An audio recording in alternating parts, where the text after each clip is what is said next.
Okay guys, तो आज हम लोग इनकम टैक्स का न्यू चैप्टर स्टार्ट किया, दैट इज चैप्टर 6 का डिडक्शंस। चैप्टर 10 का तो सीरियल नंबर है हम लोग का मेन ही ये chapter 6A deduction under chapter 6A। तो क्या है बेसिकली अभी तक हम लोग 5 हेड्स ऑफ इनकम जैसे कि सैलरी, ठीक है, capital gain, house property, PGBP and other sources, ये तो कर ली। अब सपोज तुमको क्या करना है, सपोज किसी का भी इनकम टैक्स का लायबिलिटी कैलकुलेट करना है, मतलब इनकम, ये बंदा का टैक्सेबल इनकम कैलकुलेट करना है, सो दैट उसका टैक्स लायबिलिटी कितना होगा वो जानना है हमको, राइट। तो सबसे पहले हम क्या करें, पाँचों हेड्स का जो उसका इनकम होगा हम कैलकुलेट करेंगे।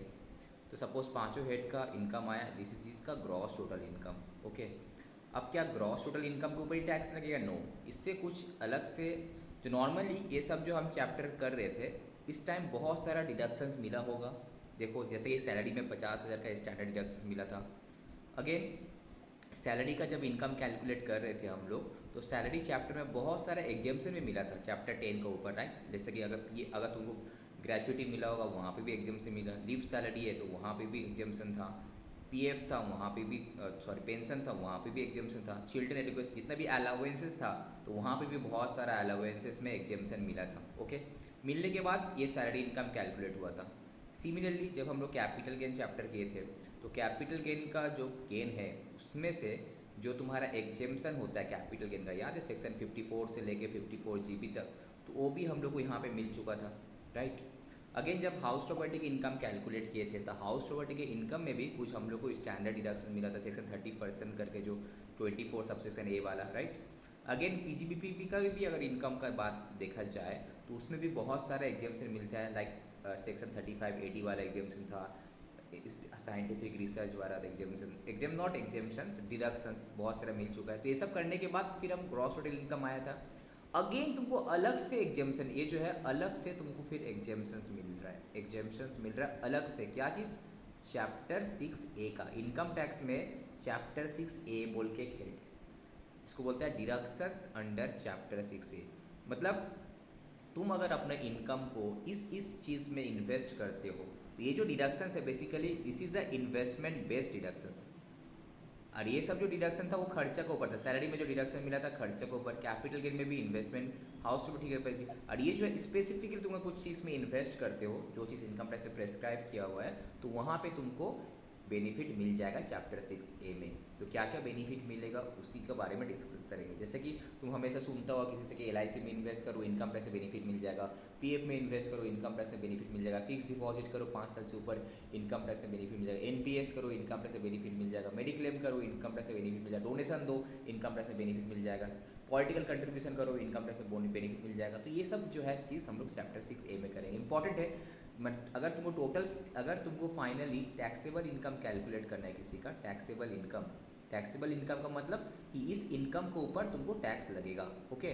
तो अगर तुमको टैक्सेबल इनकम कैलकुलेट करना है तो तुमको चैप्टर 6 का नॉलेज तो चाहिए। Without the knowledge of chapter 6A तुम टैक्सेबल इनकम कैलकुलेट ही नहीं कर पाओगे, राइट। अगर वो बंदा, सामने वाला बंदा अगर चैप्टर 6 का इन्वेस्टमेंट में इन्वेस्ट किया है तो उसको तो डिडक्शंस मिलना चाहिए, राइट। तो यहाँ पे सेक्शन वाइज है, अलग अलग सेक्शन का अलग अलग लिमिट है। इवन अगर हम घर परचेस करते तो घर का भी तुम्हारा बेनिफिट मिलेगा, प्रिंसिपल का इंटरेस्ट का तो मिलता था हाउस प्रॉपर्टी में, यहाँ पे घर परचेस करेंगे, होम लोन लेंगे तो यहाँ पे भी उसका बेनिफिट मिलेगा। तो बहुत सारा चीज़ें जो हम लोग सीखेंगे, इंपॉर्टेंट है in terms of tax planning, tax का किसी को गाइड करना है, ठीक है। सो नाउ सबसे पहले हम लोग स्टार्ट करें उसमें से 80C। ये सब सेक्शन जो है तुम लोग को याद रखने पड़ेगा, ठीक है। जैसे कि हम क्या बोला, सैलरी चैप्टर में कुछ याद नहीं रहेगा, नहीं भी रहेगा चलेगा, बट कैपिटल गेन में तुमको section 50B, 50C, slump sale वाला वो सब याद रखने पड़ेगा, राइट। उसके बाद तुम्हारा कौन सा था वहाँ पे 50 हो गया। फिर अगेन चैप्टर 6 कैपिटल गेन का जो एग्जाम्शन था 54 से लेके यहाँ तक 54G तक वो याद रखना है। हाउस प्रॉपर्टी अगर तुमको सेक्शन याद नहीं है, एटलीस्ट 24A 24B वाला तो सेक्शन याद रहना चाहिए।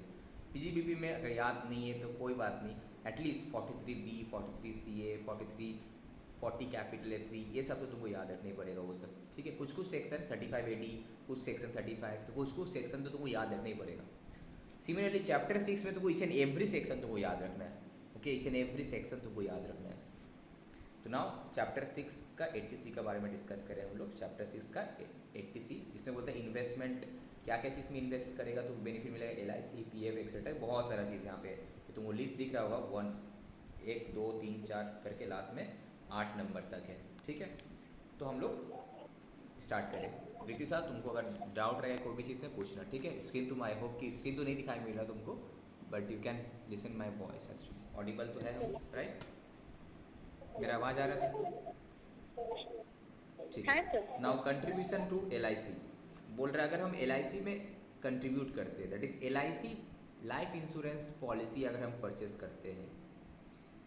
अब LIC का मतलब क्या, लाइफ इंश्योरेंस कंपनी से LIC लेना है कि हम किसी से भी ले सकते हैं? कौन सा सर? LIC कंपनी हो या फिर प्राइवेट इंश्योरर, कहीं से भी आप LIC करा सकते हो। LIC डज नॉट मीन कि आपको life insurance corporation of India से करना है, नो। आप कोई भी प्राइवेट इंश्योरेंस कंपनी से भी LIC करा सकते हो। तो जब भी हम LIC कराते हैं हमको प्रीमियम देने पड़ता है, right? Life insurance premium, life insurance premium देने पड़ता है। LIC एक लमसम अमाउंट के ऊपर कराते हैं, जब तक तुम इतना साल के लिए करना है हमको। अगर ड्यूरिंग दिस टाइम मेरा डेथ हो गया, जिसका ऊपर भी तुम LIC को उसका डेथ हो गया, तो उसका जो नॉमिनी है उसको बेनिफिट मिल जाएगा। तो इसके लिए तुमको LIC कंपनी जो इंश्योरर जो है, जो insurer, you are the insuree, तो इंश्योरर को, जो कंपनी को प्रीमियम देने पड़ता है। तो ये प्रीमियम अल्टीमेटली तुम्हारा एक इन्वेस्टमेंट है। देखो मेरा पॉकेट से क्या जा रहा है, हम बोल रहे हैं कि 2 लाख रुपये का मैं LIC कराया, क्या तुम्हारा पॉकेट से 2 लाख रुपये जा रहा है? नो। तुम्हारा पॉकेट से कितना जा रहा है? हर साल सपोज 5,000 6,000 रुपये करके प्रीमियम दे रहे, तो हर साल तुम जितना प्रीमियम दे रहे हो वही तुम्हारा इन्वेस्टमेंट है। बट इसका बदले तुमको एक टाइम पे बहुत ज़्यादा अमाउंट मिलने वाला, वो अलग बात है। बट अभी तो तुमको इतना ही मिलेगा। कंट्रीब्यूशन टू LIC प्रीमियम जो है, किसका किसका, अब क्वेश्चन है क्या किसी का भी LIC करेंगे तो हमको इनकम टैक्स में बेनिफिट मिलेगा? नो। इनकम टैक्स में बेनिफिट तभी तुमको मिलेगा अगर तुम LIC 3 जन के ऊपर कर रही हो। किसका? खुद का लाइफ का ऊपर, अपना स्पाउस का ऊपर, या फिर अपना चिल्ड्रन का LIC कर रहा है। SSC खुद का या फिर उसका स्पाउस का नाम में या फिर चिल्ड्रन का नाम में अगर LIC कर रहा है, तब जाके उसको इनकम टैक्स में बेनिफिट मिलेगा। इसका मतलब अगर आप पेरेंट्स का नाम में करेंगे तो ब्रदर का, सिस्टर का, इस सब का करेंगे तो क्या बेनिफिट मिलेगा इनकम टैक्स में? ये सर नो बोलो, मिलेगा? नो क्या नहीं मिलेगा। तुम करने का तुम करो, बट इनकम टैक्स में बेनिफिट मिलेगा। SSC का खुद का अगर तुम कर रहे हैं, SSC you are the SSC, जिसका टैक्सेबल इनकम कैलकुलेट कर वो SSC, वो उसका खुद का, स्पाउस का या फिर चिल्ड्रन का नाम में तुम कर सकता है, राइट?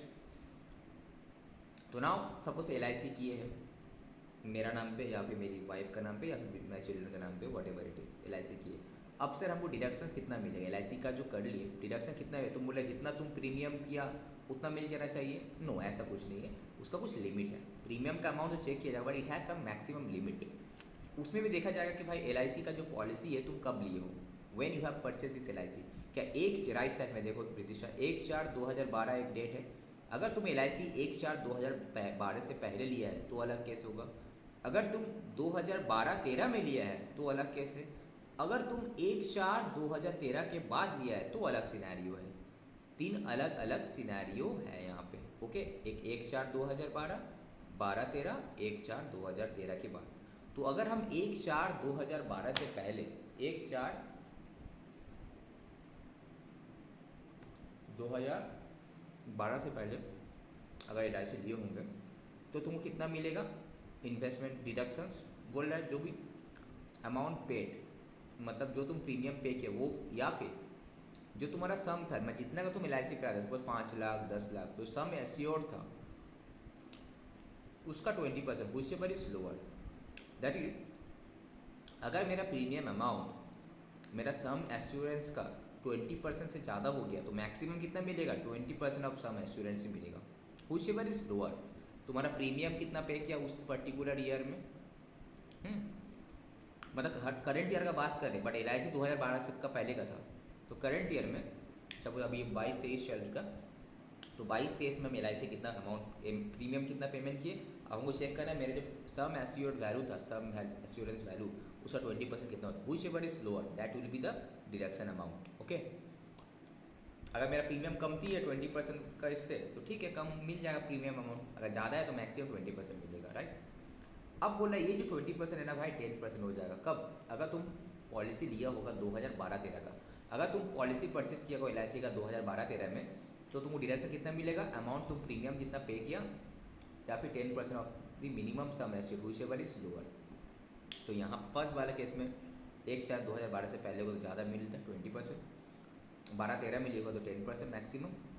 अब नॉर्मल सिनारी में अगर कुछ नया अगर तुम एल परचेस करेगा तो यही किसी केस आएगा 1/4/2013 के बाद, 1/4/2013 के बाद।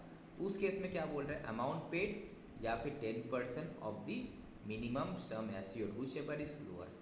अब देखो 15% का भी एक वर्ड दिया, कब ये है, किसके लिए है, ये 50% मिलेगा अगर कोई डिसेबल्ड पर्सन है, हैंडीकैप्ड हुआ, जो सेक्शन 80D का हिसाब से डिसेबल्ड पर्सन का एक डेफिनेशन है। सपोज कोई हैंडीकैप्ड हुआ, कोई डिफ हुआ, कोई ब्लाइंड हुआ, डिसेबल्ड पर्सन से, या फिर कोई स्पेसिफिक डिजीज से सफ़र कर रहा, उसका केस में तुम कोई अगर LIC कराया है उसका, तो उसका केस में 10% का बदले 15% देगा डिडक्शन, मैंने प्रीमियम अमाउंट या फिर 15% of the minimum sum assured whichever is lower. Okay sir बोलो। सर एक क्वेश्चन अराइज हो रहा है यहाँ पे कि अगर कोई डिसेबल पर्सन है और 1/4/2013 के पहले वो पॉलिसी लिया हुआ है तो क्या उसका 15% होगा या नहीं, 10%? उसका केस में तुम्हारा तो नॉर्मल तुम्हारा कितना है, 20% या फिर 10%। अगर 1/4/2012 का पहले को हो तो 20%, अगर उस 12-13 का हो तो 10%। अब 1/4/2013 का बाद में अगर हुआ तो वहाँ पे लिख ही दिया ना, इशूड ऑन और आफ्टर 1/4/2013, तब 15% है ना, अमेंडमेंट आया था बाद में, लिखा है ना क्लियर कट। देखो 15% in case policy issued on और आफ्टर 1/4/2013 लिख ही दिया था क्लियरली, ठीक है। तो LIC के केस में कितना डिडक्शन मिलेगा मैक्सिमम बताओ सर। अब 3 चीज़ है वहाँ पे सर, 1/4/2012 से पहले लिए होंगे तो मैक्सिमम 20%, अब 12-13 में लिए होंगे तो मैक्सिमम 10%, अगर 1/4/2013 के बाद लिए हैं ऑन और आफ्टर, ऑन उस दिन या फिर उसके बाद लिए होंगे तो मैक्स 10%, बट ये 10% 15% तो हो सकते हैं इन केस ऑफ डिसेबल पर्सन, ठीक है। और LIC का वो भी क्या, कौन से किसका LIC किया होगा तो बेनिफिट मिलेगा, सबका नहीं, खुद का, अपने बच्चा का एंड स्पाउस का। ऐसे सीखो, हिमसेल्फ, बाहर self, spouse and children. Spouse मतलब हस्बैंड का केस में वाइफ, वाइफ के केस में हस्बैंड, राइट। और LIC हम कहीं से भी करा सकते हैं, प्राइवेट कंपनी हो और उसके बाद तुम्हारा गवर्नमेंट कंपनी हो, what ever it is. But याद रहे policy should not be, policy जो है देखो नोट में, policy should not be terminate but discontinue with in 2 years. अब तुम इनकम टैक्स से बेनिफिट ले लिया है 2 साल के बाद तुम क्या LIC जो कर किया था उसको डिसकंटिन्यू कर दिया, तो otherwise no deduction is allowed in year of such termination. जिस साल तुम टर्मिनेट करेगा उस साल तो कोई डिडक्शन मिलेगा ही नहीं first of all, and also जो पहले तुमको डिडक्शन मिला था ये तुम्हारा इनकम में आ जाएगा। ओके याद रहे, तो याद क्या रखें सर, 2 साल तक अगर इनकम टैक्स बेनिफिट ले भी रहे हैं तो 2 साल तक तो हमको डिसकंटिन्यू करना नहीं है। अगर हम दूसरा साल ही अगर हम डिसकंटिन्यू कर दें तो जिस साल डिसकंटिन्यू करेंगे उस साल तो कोई डिडक्शन मिलेगा नहीं, उल्टा पिछला साल का 2 साल का जो हमको मिला था बेनिफिट उस वो मेरा इनकम में काउंट हो जाएगा। ओके समझ में आया गैस। तो LIC को लेकर कोई डाउट है तो पूछो, कोई डाउट, नो डाउट। नेक्स्ट अब बोला sir employees contribution to recognised provident fund, इसको बोलते हैं RPF, जो सैलरी चैप्टर में पढ़ रहे थे, याद है।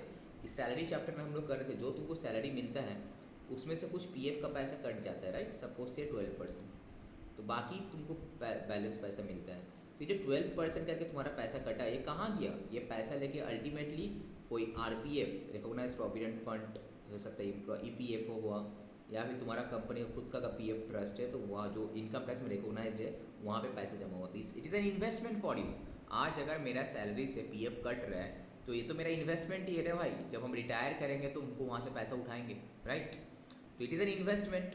तो रिकॉग्नाइज प्रोविडेंट फंड में अगर हम एम्प्लॉय अपना कंट्रीब्यूट करें प्रॉविडेंट PF या फिर SPF में, ठीक है, इवन पब्लिक प्रोविडेंट फंड में सपोज मेरा कंपनी में तो एक PF काट रहा है, हमको और एक्स्ट्रा PF कटाना है तो तुम एक कोई भी एक बैंक वगैरह में public provident fund account create कर लो, तो वहाँ पे भी हम क्या कर पैसे जमा कर सकते हैं। तो वहाँ पे अपना भी कर सकते हैं, स्पाउस का भी, चिल्ड्रन का भी नाम में कर सकते हैं। तो ये तो तुम्हारा नाम में, तुम्हारा सैलरी से जो पैसा कट रहा है वो तुम्हारा नाम में कट रहा है। अब तुमको अपना वाइफ का नाम में भी कराना है तो कर लो, सेल्फ, स्पाउस, चिल्ड्रन, तो PPF अकाउंट एक बैंक में खोल लो, तो हर महीना तुम्हारा अकाउंट पैसा जितना जमा हो तुम्हारा अकाउंट से एक पैसा काट लेगा, kind of investment type, right, हर महीना। सर बोलो। सर एक RPF के केस में एक क्वेश्चन हो रहा है सर कि कि अगर आरपीएफ 15% करके काट रहा है तो उस केस में हम लोग 3% वहाँ पे परक्विजिट में इंक्लूड करते थे, तो यहाँ क्या 12% ही हम लोग डिडक्शन देंगे? इनकम टैक्स में तुम्हारा डिडक्शन कितना देगा? तुम्हारा मैक्सिमम 12% ही देगा तुम्हारा।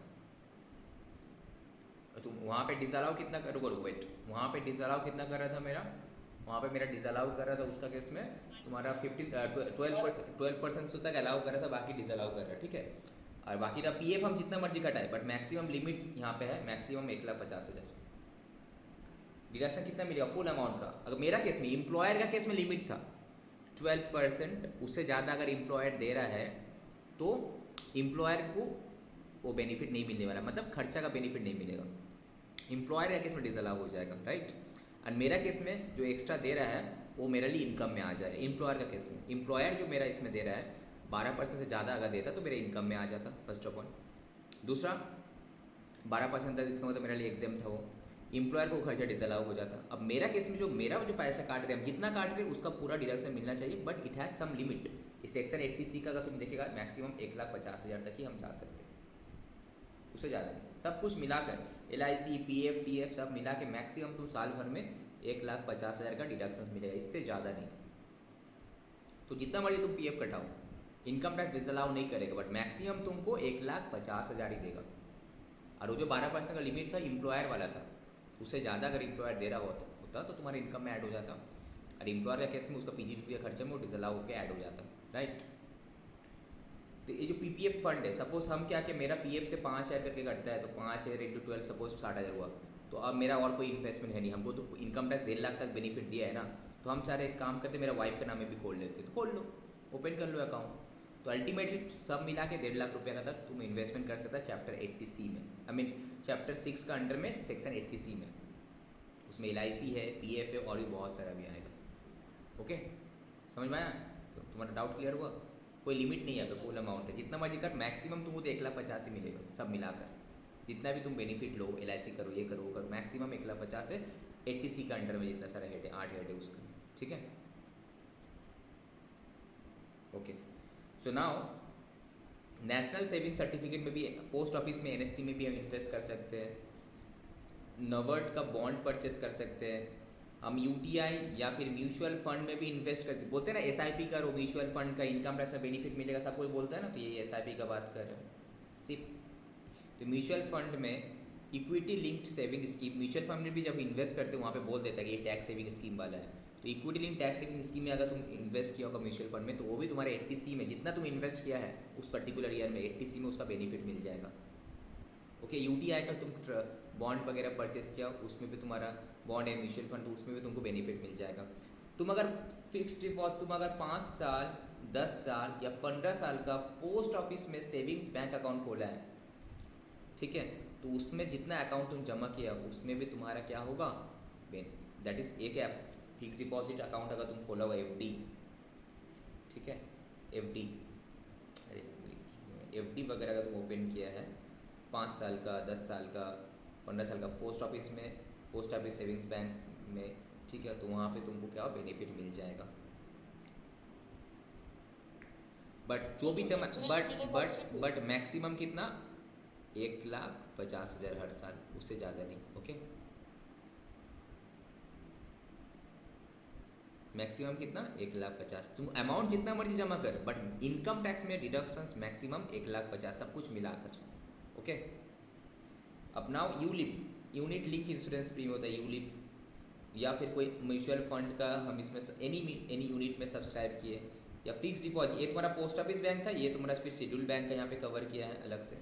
पोस्ट ऑफिस में 5 साल 10 साल 15 साल वाला कंसेप्ट था, और सेविंग्स और शेड्यूल बैंक जो कोई भी कॉमर्शियल बैंक, SBI हो, PNB हो, यूनियन बैंक हो, यूको बैंक हो, कोई भी शेड्यूल बैंक हो, वहाँ पे फिक्स्ड या फिर टर्म डिपॉजिट्स कितना का, for a period of 5 years या फिर उससे ज़्यादा, 5 साल या फिर उससे ज़्यादा टाइम के लिए अगर हम FD वगैरह करवाते हैं, बैंक में टर्म डिपॉजिट करवाते हैं, तो जितना की भी अमाउंट का तुम कराता है उतना का तुमको डिडक्शन मिल जाएगा। बट मैक्सिमम कितना, 1,50,000। तुम अमाउंट जितना मर्जी इन्वेस्ट कर, बट 50 लाख भी तुम FD का करा, बट तुमको 1,50,000 मैक्सिमम ही इन्वेस्टमेंट ना डिडक्शन मिलेगा इनकम टैक्स में। ओके, सिमिलरली अभी बैंक में क्या है, सीनियर सिटीजनशिप सेविंग स्कीम निकाला है। कोई भी सीनियर सिटीजन है जिसका एज 60 साल से ऊपर है, वो अगर सेविंग्स अकाउंट में पैसा वगैरह रखता है तो उसका केस में भी तुम्हारा क्या वहाँ पे इन्वेस्ट डिडक्शंस मिल जाते हैं 1,50,000 तक का मैक्सिमम। तो कितना डिडक्शन मिलेगा इस केस में? NSE, नवर्ड, UTI, mutual fund, FD, senior citizen scheme, maximum कितना? 1,50,000। और 1,50,000 के नॉट ओनली दिस, सब कुछ मिलाकर LIC, PF, ये PPF सब कुछ मिलाकर 1,50,000, इससे ज़्यादा नहीं। ओके, अभी तक याद है कि सर LIC में इन्वेस्ट करना है तो वहाँ पे भी आपको टैक्स का बेनिफिट मिलेगा, बट LIC किसका नाम में करना है? अपना नाम में, अपना स्पाउस का नाम में या फिर चिल्ड्रन का नाम में। ओके, मम्मी पापा का, पेरेंट का करेगा तो कर सकता है, बट इनकम टैक्स में कोई बेनिफिट नहीं मिलने वाला। दूसरा, तुमको LIC जो है, जो तुम किया है 2 साल तक कंटिन्यू करना है। बेनिफिट किसका मिलेगा? सम वैल्यू का नहीं, प्रीमियम तुम हर साल जो पेमेंट कर रहा होगा। कितना डिडक्शन मिलेगा डिपेंड करता है कि सर 1/4/2012 का पाएगा तो 20% मैक्सिमम, 12/13 का 10% मैक्सिमम, एंड 1/4/2013 के बाद क्या है तो 10% या फिर 15% इनकेस ऑफ हैंडीकैप्ड वाला। ओके, तो which ever is lower, premium amount या फिर ये परसेंटेज। PPF, RPF जितना मर्जी जमा करो बट मैक्सिमम 1,50,000। ओके, एम्प्लॉयर वाला केस, एम्प्लॉय को कंट्रीब्यूशन बोला, नॉट एम्प्लॉयर। एम्प्लॉयर वाला तुम्हारा तो बेनिफिट नहीं मिलेगा, उल्टा तुम्हारा टैक्स में नहीं लग रहा है, ये काफ़ी है तुम्हारे लिए। ठीक है, एक तुम्हारा खुद का इन्वेस्टमेंट था। उसके बाद mutual fund, UTI, post office का सेविंग्स बैंक। पोस्ट ऑफिस में अगर हम पैसे जमा रखते हैं 5 साल के लिए, 10 साल के लिए, 15 साल के लिए, बैंक में रखते हैं। ठीक है, सीनियर सिटीजन स्कीम, ये सब मिला के मैक्सिमम 1,50,000। ओके, तो अभी तक 4 हुआ और भी ऐड होगा इसमें। रीपेमेंट ऑफ हाउसिंग लोन, सब कोई बोलते हैं ना कि अब हाउसिंग लोन ले लो आपको इनकम टैक्स का बेनिफिट मिलेगा। तो अगर तुम हाउसिंग लोन लिया है तो जैसे कि नॉर्मली अगर हाउसिंग लोन अगर हम लोन लेते हैं, हाउसिंग लोन, घर बना रहे हैं हमको, सपोज घर बना रहे हैं, कंस्ट्रक्शन करना है या फिर फ्लैट परचेस करना है हमको, राइट। तो अगर तुम्हारा चैप्टर 6 का तुम बेनिफिट पूरा नहीं लिया है, ठीक है, तो it is advisable for you कि माना कि तेरे पास पैसा है, तब भी if you want to save your income tax, तुमको हाउसिंग लोन लो। इससे फ़ायदा क्या होगा? जितना भी तुम प्रिंसिपल का रीपेमेंट कर रहा होगा हर साल, जितना भी प्रिंसिपल का रीपेमेंट कर रहा होगा हर साल, ऑब्वियसली बात है कंस्ट्रक्शन कंप्लीट होने के बाद या फिर घर परचेस होने के बाद, ठीक है, तो उतना का तुमको डिडक्शन मिल जाएगा। बट मैक्सिमम सब कुछ मिलाकर 1,50,000 का लिमिट है, सब कुछ मिलाकर अभी तक जो जो डिस्कस किया। ओके, दूसरा, अब तो यहाँ पे तो सब प्रिंसिपल का बेनिफिट देता है, तो और क्या चीज़ का बेनिफिट मिलता है हाउसिंग लोन लेने से? बोलो। जब हाउस प्रॉपर्टी चैप्टर में तो इनकम कैलकुलेट कर रहा था, याद होगा कि सर सेल्फ ऑक्यूपाइड भी एक इनकम होता है। सेल्फ ऑक्यूपाइड का कुछ इनकम नहीं है बट उसका लॉस तो दिखाते हैं क्या? Less section 24। एक मिनट, वो स्टूडेंट्स कॉल कर रही है। ओके, तो लेट्स कंटिन्यू। तो अभी हम लोग देख रहे थे चैप्टर 6 डिडक्शंस में से सबसे पहले 80C, उसमें LIC के बारे में देखे हम लोग, PF के बारे में देखे, पोस्ट ऑफिस में, बैंक में फिक्स डिपॉजिट के बारे में देखे। फिक्स डिपॉजिट जो होना चाहिए मिनिमम 5 ईयर्स का होना चाहिए, राइट। उसके बाद म्यूचुअल फंड, UTI, ये सब का अगेन। उसके बाद एक हाउसिंग लोन, राइट। तो इनकम टैक्स में और एक बेनिफिट होता है कि हाउसिंग लोन का, अगर तुम घर कंस्ट्रक्शन कर रहे हो या फिर फ्लैट परचेस कर रहे हो, अगर हाउसिंग लोन लेकर हम परचेस करते हैं, होम लोन लेकर, तो इसका फ़ायदा क्या है? 2 जगह फ़ायदा है। एक तो सर आपको चैप्टर 6A में अंडर में 80C में आपको डिडक्शन मिलेगा, कौन सा चीज़ का बोलो? प्रिंसिपल का। उस साल जितना भी हम लोन का रीपेमेंट किए उस प्रिंसिपल का मिलेगा। दूसरा, जब हाउस प्रॉपर्टी का इनकम कैलकुलेट करेंगे सेल्फ ऑक्यूपाइड वाला में, राइट, सेल्फ ऑक्यूपाइड वाला में 2 हो सकता है ना, घर परचेस करने के बाद अगर तुम किसी को लेट आउट में दे दिया तब भी हमको भाई इंटरेस्ट का डिडक्शन मिलेगा, राइट। 24B में मैक्सिमम कितना कितना मैक्सिमम लिमिट है कि अनलिमिटेड है? इन case of let out limit है कि अनलिमिटेड है? बोलो सर, लेट आउट अनलिमिटेड है और self occupied in case of let out unlimited है। भाई जितना का मेरा इंटरेस्ट लग रहा होगा बैंक लोन का, पूरी डिडक्शन मिल जाएगा in case of let out. और in case of self occupied maximum 2 lakh का लिमिट था, राइट। तो अगर होम लोन लेते हैं तो मेरा कितना से मेरा इनकम कम हो जाए? एक तो सर अगर सेल्फ ऑक्यूपाइड है तो 2 लाख तो आपका, अगर आपके इंटरेस्ट का अमाउंट 2 लाख से ज़्यादा है एक साल का, तो 2 लाख रुपये से वहाँ से बच गया। या फिर अगर आप लेट आउट में तो जितना आपके इंटरेस्ट लगा होगा बैंक से इस एक पर्टिकुलर ईयर में उतना मिल जाएगा, प्लस प्रिंसिपल का रिपेमेंट भी बेनिफिट मिल जा रहा है ना, तो डबल बेनिफिट है हाउसिंग लोन का। इसीलिए सब बोलते हैं ना कि हाउसिंग लोन का थ्रू से लो तो आपको इनकम टैक्स से बेनिफिट मिलेगा। बेसिकली ये benefit in the sense principal का जो बेनिफिट है, जितना भी हम प्रिंसिपल रीपेमेंट करते हैं उसका 80C में डिडक्शंस मिल जाएगा, बट मैक्सिमम कोई 1,50,000, इससे ज़्यादा नहीं, सब कुछ मिलाकर। और इंटरेस्ट का अलग से इस हेड में नहीं, अलग से हाउस प्रॉपर्टी का हेड में, अगर हम सेल्फ ऑक्यूपाइड तो माइनस में मेरा आएगा हेड, राइट, -2 लाख बोल के आएगा इनकम। अगर लेट आउट किए होंगे, भाड़ा पे दे दिए होंगे परचेस करने के बाद, कंस्ट्रक्शन के बाद, तो वहाँ पे अनलिमिटेड जितना इंटरेस्ट हम बैंक को पे किए होंगे उतना का डिडक्शन मिल जाएगा, राइट? अंडरस्टैंड? कोई प्रॉब्लम? ओके। दूसरा चीज़, ये जो तुम लोन लिया होगा इसमें कुछ क्राइटेरिया दिया है कि loan must be taken from central government, state government bank, including cooperative bank, PSU bank, ये सब कहानी वगैरह दिया हुआ है। ओके। दूसरा कि सर लोन जब लेते हैं, लोन के टाइम पे मेरा ये भी खर्चा लगता है, राइट? रजिस्ट्रेशन कराने पड़ता है ना घर का, स्टैम्प ड्यूटी लगता है, राइट? लोन जो लेने का जो ओनर को पेमेंट किए वो तो किए, उसके साथ साथ क्या हुआ ना, मेरा स्टैम्प ड्यूटी भी लग गया, रजिस्ट्रेशन फीस लग गया, एंड अदर एक्सपेंसेस जो लीगल डॉक्यूमेंटेशन का जो बारे में जो रहता है वो सब भी लगे। This are also eligible for deductions, तो वो सब का भी आपको डिडक्शंस मिलेगा।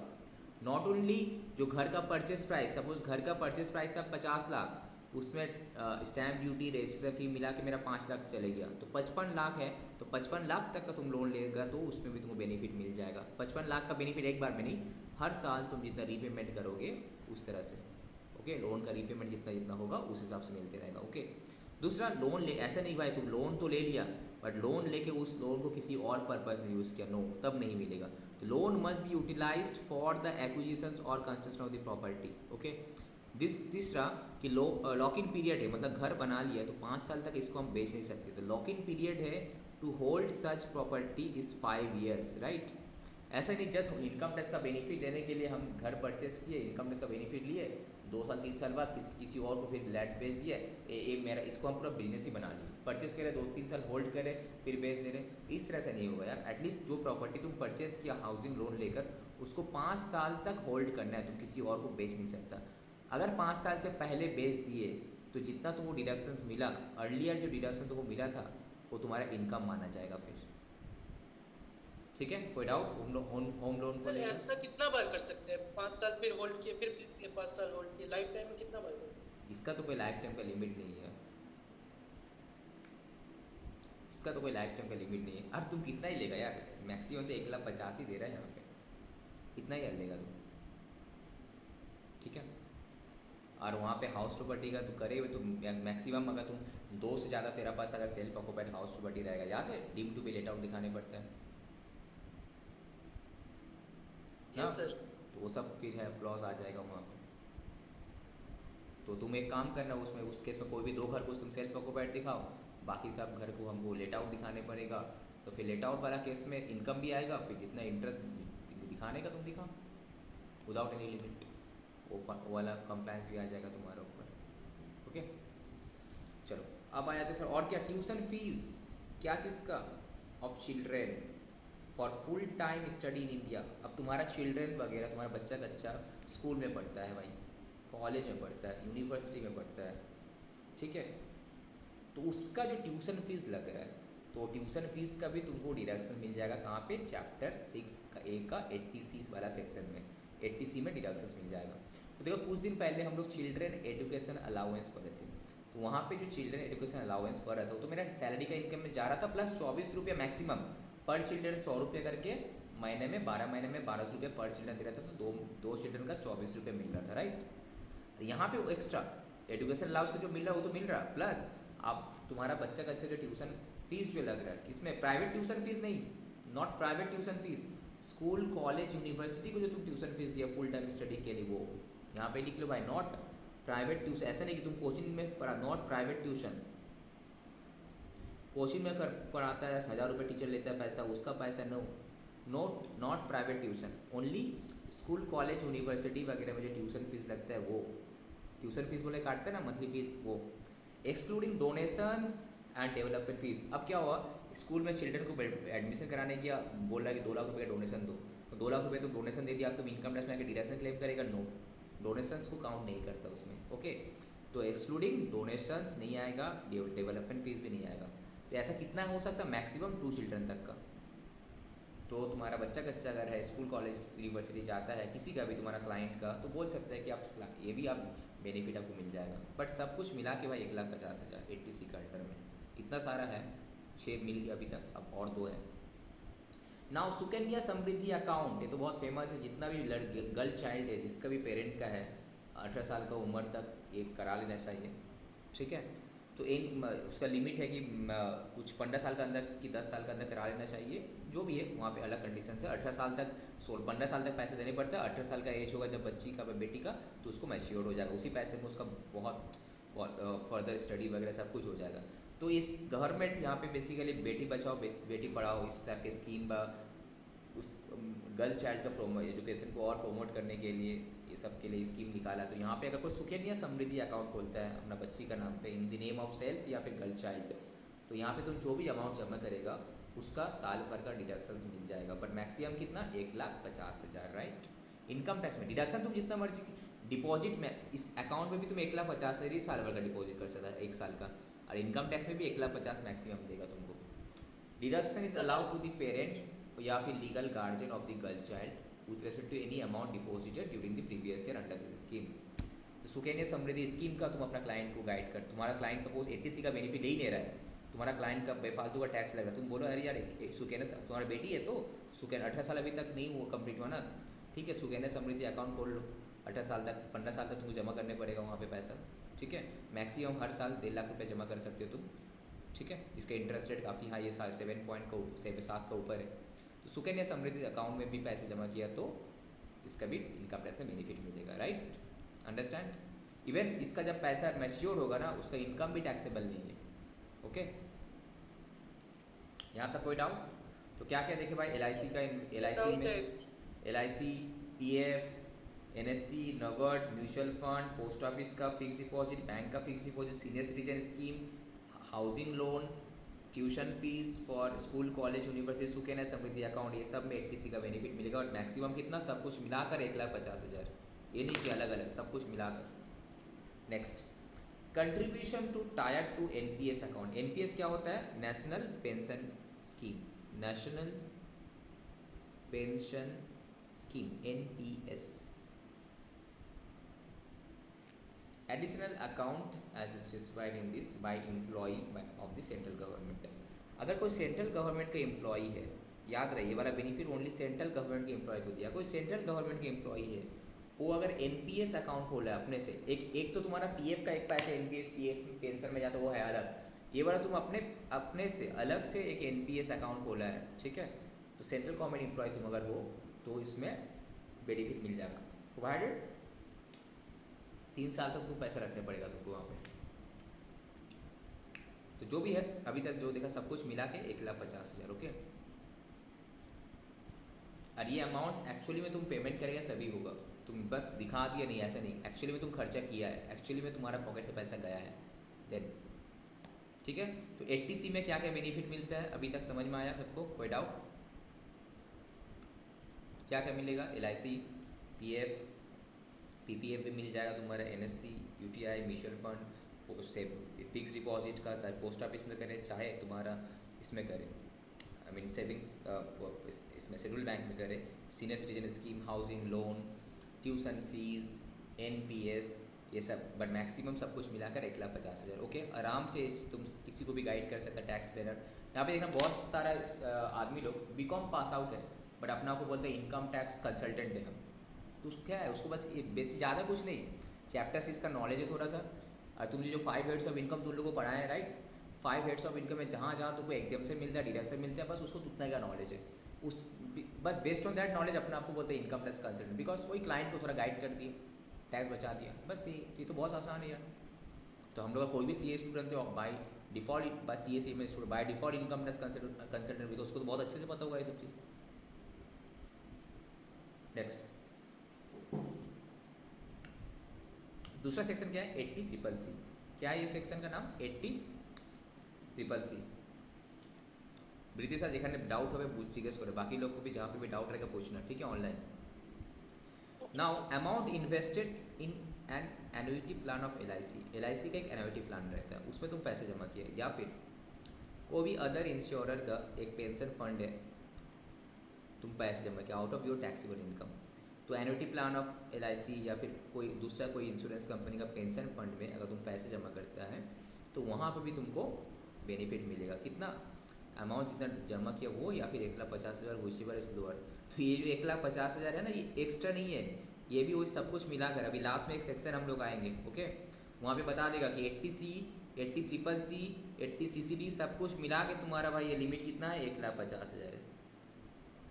खुश होने का ज़रूरत नहीं है। तो 80CCC भी, इसका भी जो लिमिट है 1,50,000, दोनों को लेकर 80C 80CCC दोनों को लेकर 1,50,000 कंबाइंड लिमिट। ओके, अलग से 1,50,000 नहीं, उसको भी लेके इसको भी लेकर। ये इम्पॉर्टेंट है। 80CCD सेक्शन का नाम याद रहे, 80CCD 80CCD 80C था, यहाँ पे और एक इम्पॉर्टेंट सेक्शन है 80CCD। 80CCD क्या होता है, जो न्यू पेंशन ट्रस्ट NPS जिसको हम लोग बोलते हैं, NPS में अगर हम पैसे जमा करते हैं या फिर मेरा एम्प्लॉयर जमा करता है तो हमको बेनिफिट मिलना चाहिए। तो वो क्या है, बोला 2 सिनेरियो हो सकता है भाई। तुम कोई जॉब वगैरह नहीं करते, I am not a salaried person, तो I am a self employed person. हम सेल्फ एम्प्लॉयड हैं, हम खुद बिजनेस करते हैं, हम किसी का अंडर में काम नहीं करते। तो if you are a self employed person, तो तुम अगर NPS में, NPS UTI का अंडर में NPS होता है राइट, तो NPS में अगर तुम खुद से पैसे इन्वेस्ट करते हो तो जो भी तुम इन्वेस्ट करेगा उसका डिडक्शन मिलेगा, बट मैक्सिमम कितना डिडक्शन मिलेगा, lower of the following amount. क्या सर, अमाउंट एक्चुअली कंट्रीब्यूटेड, जो अमाउंट एक्चुअली में हम कंट्रीब्यूट किए NPS में, जो इस एक पर्टिकुलर ईयर, जिस साल का तुम प्रीवियस ईयर तुम्हारा जो था उस प्रीवियस ईयर में, ठीक है, तुम जितना जमा किए, या फिर तुम्हारा जो ग्रॉस टोटल इनकम था, जो अभी हम कैलकुलेट किए थे, पाँचों हेड को मिला के ग्रॉस टोटल इनकम कैलकुलेट किए, उसका 20%, विच एवर इज लोअर। तो अगर हम सेल्फ एम्प्लॉयड हैं, अगर हम कहीं पे जॉब वगैरह नहीं करते, हम NPS में पैसे जमा करें, तो कितना हमको डिडक्शंस मिलेगा बोलो, कितना? ये सब क्या एग्जाम्पशन है ना, डिडक्शन से, व्हाट वी आर रीडिंग, ये सब क्या एग्जाम्पशन है, डिडक्शंस। एग्जाम्पशन तो सर उस पर्टिकुलर इनकम का हेड में घुस गया, डिडक्शन अलग से मिलता है right, investment based deduction, these are deductions. तो अमाउंट जितना कंट्रीब्यूट किया वो, या फिर मेरा ग्रॉस टोटल इनकम का 20%, which ever is lower, fine. तो अगर आप एम्प्लॉयड हो, अगर आप कहीं पे काम कर रहे हो, if you are working under someone, ठीक है, तो एम्प्लॉयर भी कंट्रीब्यूट करता है, एम्प्लॉय भी कंट्रीब्यूट करता है कुछ NPS में। जैसे कि हम लोगों का कंपनी क्या करता है, एम्प्लॉयर हम लोगों का, मेरा जो कंपनी है NPS में जमा करता है, टायर 1 अकाउंट में। इसका 2 अकाउंट है, टायर 1 टायर 2, टायर 1 अकाउंट में जमा करता है। तो मेरा एम्प्लॉयर जो भी जमा कर रहा होगा, मेरा एम्प्लॉयर जो भी जमा कर रहा होगा, याद है 7.5 लाख रुपया तक मेरा कुछ नहीं लगेगा।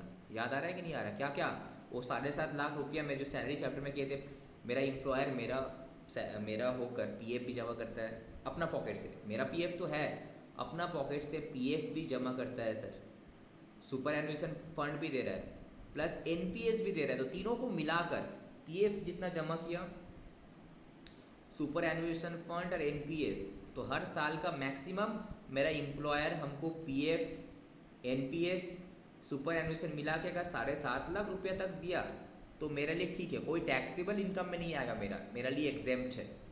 बट अगर suppose RPF superannuation fund NPS मिला के तुम्हारा एम्प्लॉयर 10 लाख रुपये तुम्हारा अकाउंट में जमा किया, चाहे PF वाला अकाउंट में कुछ NPS, तो बाकी जो 2.5 लाख रुपया है वो तुम्हारा इसमें टैक्सेबल इनकम में ऐड हो जाएगा। कौन सा हेड में आएगा? वो सैलरी हेड में आ जाएगा। ये चीज़ तो पता है। तो नाउ अब तुम्हारा एम्प्लॉयर क्या करा, पेंशन फंड वाला जो है उस स्कीम में जाता है, ठीक है। तो नाउ कितना तुमको इनकम में जो आने का आया है या फिर नहीं भी आया, वट एवर, अगर मेरा 7.5 लाख रुपये से 7.5 लाख रुपये का तक है तो मेरा इनकम में नहीं ऐड होगा। बट 7.5 लाख रुपये से अगर ज़्यादा इन्वेस्ट किया है मेरा एम्प्लॉयर RPF में, सुपर एनुएशन फंड में, NPS में 7.5 लाख रुपये से ज़्यादा किया होगा, तो जितना ज़्यादा किया है उतना मेरा इनकम में आ जाएगा। ओके, तो ये तो इनकम में आएगा कि नहीं आएगा वो तो सैलरी चैप्टर का बात था। 7.5 लाख तक नहीं आएगा, 7.5 लाख से ऊपर है। 7.5 लाख जो लिमिट है, कंबाइंड लिमिट ऑफ 3 चीज़ है, क्या क्या, PF सुपर एनुएशन और NPS। ये भी कौन सा, अपना वाला नहीं, एम्प्लॉयर वाला, मेरे एम्प्लॉयर जो अपना पॉकेट से पेमेंट जमा कर रहा है मेरा अकाउंट में। ओके, अब सपोज तुम्हारा इनकम में टैक्सेबल हो या ना उससे मतलब नहीं। अब सपोज तुम्हारा एम्प्लॉयर तुम्हारा PF में पैसा जमा किया, PF में नहीं NPS में पैसा जमा किया, तो तुमको डिडक्शंस मिलेगा। तुम नॉर्मली क्या होता है, एम्प्लॉय करता है तब मिलता है, तो यहाँ पे एम्प्लॉयर के लिए भी कर रहा है, कितना मिलेगा डिडक्शंस, अमाउंट कंट्रीब्यूटेड, जितना तुम्हारा अकाउंट NPS में पैसा जमा किया उतना, या फिर 10% या फिर 14% ऑफ दी सैलरी। 10% अगर गवर्नमेंट, सेंट्रल गवर्नमेंट एम्प्लॉई है sir, 14% of the salary in case of central government या फिर स्टेट गवर्नमेंट। ये देखो फाइनेंस एक्ट 2022 में अमेंडमेंट आया है, तो सेंट्रल गवर्नमेंट या फिर स्टेट गवर्नमेंट एम्प्लॉय का केस में कितना, 14% of the salary maximum limit. और in case of other employ हम लोग के लिए 10%। अमाउंट कितना जमा किया, सपोज अमाउंट जमा किया 50,000, ओके। अब मेरा 10% ऑफ सैलरी काफ़ी ज़्यादा है, तो which ever is lower, that is maximum 50,000, maximum 10% या फिर 14% ऑफ सैलरी, उससे ज़्यादा नहीं, ओके। 14% किसके लिए? Central government and state government employees के लिए, याद रहेगा। अब सर हम एम्प्लॉय हैं, तो मेरा एम्प्लॉयर तो जमा करता है तो उसका तो आप डिडक्शन दे रहे हो, तो हम खुद जमा करें तो क्या होगा। और एक चीज़ इंपॉर्टेंट देखो इस केस में, लिमिट ऑफ 1,50,000, सॉरी बैक करो, ये जो लिमिट है ना, limit of 1,50,000 is not applicable. Obviously बात है, ये तो हम नहीं कर रहे ना, मेरे एम्प्लॉयर कर रहे हैं, तो यहाँ पे कोई लिमिट नहीं है। ये जो तुमको मिल रहा है ना 80 CCD2, ये तुम्हारा 1,50,000 वाला जो लिमिट का अंदर नहीं अकाउंट होगा, ये अलग से, ये तुम्हारा मैक्सिमम कितना मिलेगा, अमाउंट कंट्रीब्यूटेड या फिर 10 या 14% of salary, which ever is lower. इसका कोई लिमिट 1,50,000 का जो लिमिट है वो लिमिट में ऐड नहीं होगा। ये limit of 1,50,000 is not applicable here. कौन सा केस में? एम्प्लॉयर कंट्रीब्यूशन वाला केस में, ओके। बट यही वाला अगर एम्प्लॉय अपने से, सपोज मेरा एनपीएस के अकाउंट में मेरा एम्प्लॉयर भी करता, हम भी करते, तो तुम अगर खुद से कर रहे हो तो तुमको कितना मिलेगा, लोअर ऑफ द फॉलोइंग्स, जितना तुम जमा किया वो, या फिर तुम्हारा सैलरी का 10%, व्हिच एवर इज लोअर। तो salary means what, basic plus DA. Salary means what, basic plus DA. यहाँ पे जो सैलरी वर्ड यूज किया है, salary means basic and DA, basic and DA, okay. तो एनपीएस का दो टाइप का अकाउंट होता है, एक होता है टायर 1, एक होता है टायर 2, राइट। तो यहाँ पर जो 80 CCD में डिस्कस किए, कौन सा वाला डिस्कस किए, टायर 1 वाला डिस्कस किए, जो बेसिकली रिटायरमेंट प्लान व पेंशन प्लान है। और टायर 2 होता है क्या, वॉलंटरी इन्वेस्टमेंट होता है। ये तुम्हारा सिर्फ 80C में एप्लीकेबल है, वो भी कौन सा, in case of central government employ, दोनों डिफरेंट होता है, ओके। तो एनपीएस क्वेश्चन में दिया, मतलब तुमको देखने पड़ेगा भाई टायर 1 है ना टायर 2 है। अगर टायर 1 है तो 80 CCD में मिलेगा, एम्प्लॉयर वाला है तो 10% है 14% ऑफ सैलरी या फिर अमाउंट कंट्रीब्यूटेड, एम्प्लॉय वाला है तो अमाउंट कंट्रीब्यूटेड या फिर 10% ऑफ सैलरी, सेल्फ एम्प्लॉयड है तो अमाउंट कंट्रीब्यूटेड या फिर 20% ऑफ ग्रॉस टोटल इनकम। अगर ये वाला टायर 2 अकाउंट है तो ओनली सेंट्रल गवर्नमेंट एम्प्लॉय को मिलेगा, मैक्सिमम लिमिट 1,50,000 जो ऊपर में डिस्कस कर रहे थे हम लोग, राइट। ये कोई डाउट? सर टायर 1 टायर 2 में डाउट है, क्या डाउट है टायर 1 टायर 2 में, बोलो। थोड़ा सा प्रॉब्लम हो रहा है समझने में कि टायर 1 में अगर रहता है, तो तुम अगर टायर 1 में करते हैं, तुम्हारे लिए 80 CCD 1 में तुमको डिडक्शन देगा, ठीक है। टायर 1 क्या होता है, बेसिकली रिटायरमेंट प्लान होता है, पेंशन प्लान इसमें, ठीक है। और टायर 2 क्या होता है, तुम वॉलंटरी इन्वेस्टमेंट प्लान किया है तो। और ये भी टायर 2 में किसको मिलेगा, ओनली सेंट्रल गवर्नमेंट एम्प्लॉय को मिलेगा, नॉर्मल कोई एम्प्लॉय को नहीं मिलेगा। कितना मिलेगा टायर 2 में, तुम अगर इन्वेस्टमेंट किया तो तुम्हारा मालिक, तुम्हारा एम्प्लॉयर जो है टायर 2 में कभी करेगा नहीं, टायर 1 में ही करेगा। तो टायर 2 में तुम खुद कर सकते हो, तुम्हारे पास ऑप्शन है, तुम टायर 1 भी कर सकते हो, तुम टायर 2 भी कर सकते हैं। अगर तुम टायर 2 में किया होगा तो डिडक्शन मिलेगा कौन सा हेड में, 80C में मिलेगा। ये रहा 80C में, टायर लिखा ना यहाँ पे टायर 2, 80C में मिलेगा। 3 साल तक तुमको एटलीस्ट जमा रखने पड़ेगा, उसके बाद तुम उठा सकता है, ओके। इसका मैक्सिमम लिमिट कितना है, सब कुछ मिलाकर 1,50,000 है।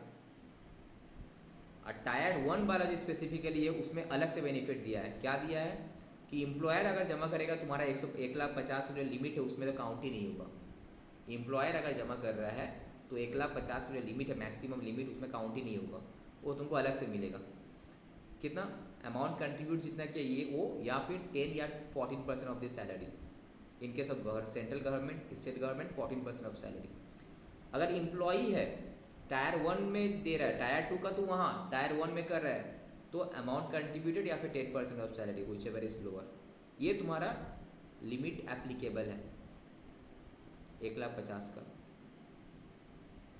अब एक क्लास में एक सेक्शन मिलेगा हमको 80 CCE1 करके एक सेक्शन है। 80 CCE1 क्या बोलता है, तुमको जो 3 सेक्शन का भी हम बेनिफिट दे रहे थे, 80C बोलो, 80CCC बोलो LIC का एन्युटी प्लान, 80 CCD बोलो NPS वाला टायर 1 का, ये सबको मिलाकर तुम्हारा बेनिफिट कितना है पता है, 1,50,000। इसमें से कौन सा छोड़ना है, एम्प्लॉयर का जो कंट्रीब्यूशन था पेंशन फंड में उसको छोड़कर, बिकॉज इसके लिए कोई लिमिट ही नहीं था, इसके लिए लिमिट ऑफ 1,50,000 नॉट एप्लीकेबल था ना। एम्प्लॉयर कंट्रीब्यूशंस, तुम एज ए एम्प्लॉय कंट्रीब्यूशन कर रहे 80 CCD 1 में, वो काउंट होगा लिमिट में 1,50,000 का। LIC का एन्युटी प्लान में इन्वेस्ट करा काउंट होगा, एड 80C में जितना सारा बोला तो वो भी काउंट होगा। मैक्सिमम तीनों सेक्शन को मिलाकर मैक्सिमम एग्जेम्पशन कितना है बोलो, 1,50,000 है सर। इसमें से सिर्फ एम्प्लॉयर जो कंट्रीब्यूट कर रहा है पेंशन फंड में टायर 1 का, वो ये लिमिट में काउंट नहीं होगा, वो तो एक्स्ट्रा है। कितना, 10% या फिर 14% of the salary in case of employer. और एक यहाँ पे एक्स्ट्रा बेनिफिट है क्या, ये 80CCD1B बोल के एक सेक्शन है। 80CCD1B क्या बोल रहा है, ये जो तुम अपना पॉकेट से पैसा जमा किया था ना, ये वाला है एम्प्लॉय का कंट्रीब्यूशन। 80CCD1A क्या था कि एम्प्लॉय अगर कंट्रीब्यूशन कर रहा था तो उसको डिडक्शन मिलेगा, कितना, अमाउंट कंट्रीब्यूटेड या फिर 10% ऑफ सैलरी। और ये वाला तुम्हारा 1,50,000 का लिमिट में काउंट होगा, ओके काउंट होगा बोला। अब बोल रहा है कि एडिशनल तुमको हम बेनिफिट दे रहे कि contribution made to the NPS of the central government का टायर 1 में अगर तुम कंट्रीब्यूशन करता है तो तुमको एक्स्ट्रा 50,000 रुपया का, 1,50,000 तो था ही, हम एक्स्ट्रा 50,000 का और भी तुमको बेनिफिट देते हैं। सपोज तुम्हारा टोटल इन्वेस्टमेंट हो रहा है जाके, 1,80,000, ठीक है। इसमें तुम NPS में जमा किया कितना, इसमें तुम NPS में जमा किया सपोज 50,000, ये सब कुछ लेके तेरा 1,80,000 आया। अब तुम बोलेगा 1,80,000 में से सर 1,50,000 तो हमको मिल ही जाएगा आराम से, तो बाकी 30,000 नहीं मिलेगा। यस, बाकी 30,000 तुम क्लेम करना, तेरा पास अभी भी 50,000 है ना। यहाँ पे तुम दिखाओ कि ये जो 50,000, ये जो 30,000 है, बाकी ये जो 30,000 है, ये जो 30,000 है, ये मेरा NPS वाला अमाउंट है। तो NPS वाला का जो अमाउंट है तुम्हारा वाला, वो तो 50,000 दे ही रहा है extra, over and above the above limit. तो कुल मिलाकर किसी का ये पास कितना हुआ, 2 लाख रुपया तक का बेनिफिट दे रहा है ना, अगर तुम NPS में भी पैसे इन्वेस्ट करता है। इसीलिए अगर तुमको टैक्स बचाना है, तुम सामने वाले को तुम बोल सकते हो कि अगर आप सैलरी एम्प्लॉय हो तो आप NPS का टायर 1 अकाउंट में इन्वेस्ट कर लो 50,000, तो आपको तो 1,50,000 तो मिल रहा था ऐसे भी डिडक्शंस, तो एक्स्ट्रा 50,000 और मिल जाएगा, 2 लाख रुपये तक आपको डिडक्शन मिल जाएगा। तो 50,000 का 30% कितना होता है, 15,000 का टैक्स बच जाएगा आपका।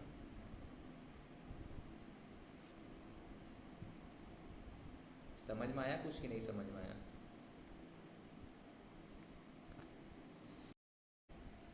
ओके, तो उसी से रिलेटेड एक क्वेश्चन देखते हैं हम लोग, NPS से रिलेटेड ही है ये। एक्स कंप्लीट किया उसका स्टडी 1/4/2022 में, and he was immediately employed by x limited company on the following terms. ये उसका basic salary per month into 12 हो जाएगा। DA है 5,000 पर मंथ, बट ये फॉर्मिंग रिटायरमेंट बेनिफिट का पार्ट, तो ये भी इंटू 12 हो जाएगा, एंड बोनस मिला है, ठीक है। Now during the year his employer contribute किया है 33,000 to the pension scheme 80CCD में। तो एम्प्लॉयर जो कंट्रीब्यूशन किया है पेंशन स्कीम में, तो उसका बेनिफिट मिलेगा साल टोटल 7.5 लाख रुपये साल भर का। उससे अगर कम कंट्रीब्यूट कर रहा है तो पूरी 100% बेनिफिट उसको मिल जाएगा, बट मैक्सिमम वही जो अमाउंट कंट्रीब्यूटेड या फिर 10 या फिर 14% of salary which ever is lower, right. Now x also contributed the similar amount, इतना अमाउंट एक्स भी कंट्रीब्यूट किया, तो एक्स चाहे तो 80CCD1B में अगर 80C का उसका डिडक्शन बचा हुआ है तो चाहे तो 80CCD1B में एक्स्ट्रा 50,000 रुपया तक मैक्सिमम क्लेम कर सकता है, राइट। तो इसीलिए हमेशा कोशिश करता है सबको क्या, पहले 80C में जो लेने का ले ले। मेरे पास तो अभी भी 80CCD1B है जो कि ना NPS के अगेंस्ट में ले सकते 50,000 तक मैक्सिमम। अब इस इनकम फ्रॉम हाउस प्रॉपर्टी दिया हुआ इतना। During the year he contributed 15,000 to pension plan of LIC का जो पेंशन प्लान में भी कंट्रीब्यूट किया 80CCC, राइट। ये क्या है 80CCC, उसमें मैक्स 1,50,000 का लिमिट में आएगा वो, राइट। PF में 1 लाख किया है, LIC का प्रीमियम में 16,000 किया। पॉलिसी का वैल्यू था 1,20,000, तो पॉलिसी वैल्यू का कितना परसेंट मिलेगा, करंट ईयर है तो कितना 10%, तो पॉलिसी वैल्यू तो 1,20,000 था, तो 1,20,000 का कितना मिलेगा 10% मतलब 12,000 ही मिल पाएगा, राइट। 16,000 पूरा नहीं मिलेगा उसको। तो now compute is total income. तो टोटल इनकम जब हम कंप्यूट करेंगे हम पूरा 5 हेड का लिखेंगे। पहले तो सैलरी का इनकम कैलकुलेट करो, तो सब बेसिक सैलरी, दो बोनस, DA, उसके बाद जो पेंशन स्कीम में कंट्रीब्यूट किया कौन, एम्प्लॉयर वाला। पहले तो हमको एम्प्लॉयर का इनकम में दिखाने पड़ेगा, राइट। एम्प्लॉयर जो भी कंट्रीब्यूट करता है ठीक है, इनकम में आएगा। पीएफ वाला भी जो कंट्रीब्यूट करता है इनकम में आता कब, अगर 12% से ऊपर रहता तो पेंशन वाला आएगा, फिर उसको आने के बाद क्या एग्जेम्पशन भी तो मिल जाएगा अभी, राइट। यहाँ दे रहा है, फिर यहाँ पे देखो एग्जेम्पशन भी तो दे रहा है तो 80cc2 में, राइट। देखो इसका लिंक समझो, पहले इनकम में घुसा रहा है, फिर एग्जेम्पशन दे रहा है। बोला अगर तुम्हारा 7.5 लाख से कम है अमाउंट तो तुमको फुल एग्जाम्पशन मिल जाएगा जितना एलिजिबल तुम्हारा कंट्रीब्यूशन से, राइट। नाउ दिस इज इसका ग्रॉस सैलरी, तो स्टैंडर्ड डिडक्शन 50,000 मिला,